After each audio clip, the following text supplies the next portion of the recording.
బెల్లంపల్లిలో మున్సిపాలిటీలో పంతం నెగ్గించుకున్న కాంగ్రెస్ నాయకులు. బెల్లంపల్లి మున్సిపాలిటీలో అవిశ్వాసం తీర్మానం ప్రవేశపెట్టిన బీఆర్ఎస్ నాయకులకు నిరాశే మిగిలింది. సొంత పార్టీ నుండి తమకు స్పందన కరువైందని, తమ నాయకులే తమకు నమ్మించి మోసం చేశారని బీఆర్ఎస్ కౌన్సిలర్లు ఆరోపించారు.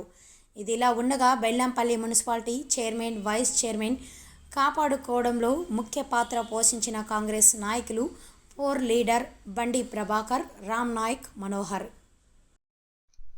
గత కొన్ని రోజుల నుండి ఇవాళ బెల్లంపల్లి మున్సిపల్ చైర్మన్ను తీసేయడానికి కొంతమంది కుట్రలు చేశారు.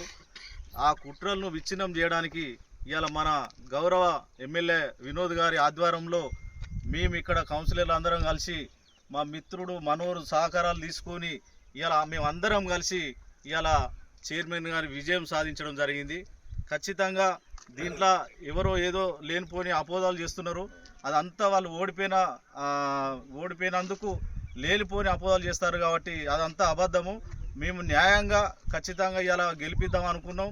అందరం కలిసికట్టుగా ఆమెను చైర్మన్గా గెలిపించడం జరిగింది, శ్వేత గారిని. ఖచ్చితంగా రేపు బెల్లంపల్లి పట్టణాన్ని ఎమ్మెల్యే గారి ఆధ్వర్యంలో అన్ని 34 వార్డులలో అభివృద్ధి చేసి రేపు రాబోయే రోజుల్లో కూడా మళ్ళీ కాంగ్రెస్ పార్టీ విజయం సాధించే దిశగా ముందుకు పోతామని చెప్పేసి మేము కాంగ్రెస్ పార్టీ నుంచి చెప్పడం జరుగుతుంది. ఖచ్చితంగా అందరినీ కలుపుకొని పోయి చైర్మన్ గారు కూడా మా రిక్వెస్ట్ ఏంటంటే ఎమ్మెల్యే గారు కూడా అందరినీ కలుపుకపోయి బెల్లంపల్లిని అభివృద్ధి చేయాలని చెప్పేసి మేము మనస్ఫూర్తిగా కోరుతూ ఇవాళ అందరూ కౌన్సిలర్లు కానీ ఇక్కడ మా ఎవరైతే ఈ చైర్మన్ గారికి సపోర్ట్ చేసి గెలిపించారో వాళ్ళందరూ కూడా మనస్ఫూర్తిగా ధన్యవాదాలు తెలియజేస్తూ ముగిస్తూ ఉన్నాం.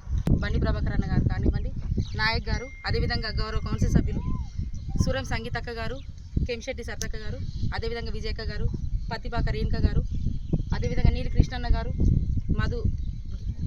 మాటూరు మదన్న గారు, కొమ్ముల సురేష్ అన్న గారు, గుజ్జరవన్న గారు, ప్రతి ఒక్కరూ నాకు సహకారం అందించి, అదేవిధంగా మన కాంగ్రెస్ కార్యకర్తలు కానివ్వండి, కాంగ్రెస్ పెద్దలు కానివ్వండి, ప్రతి ఒక్కరి యొక్క సహకారంతో ఈరోజు నేను అవిశ్వాసాన్ని నెగ్గి మళ్ళీ చైర్మన్ పదవిలో కూర్చోవడం జరుగుతుంది.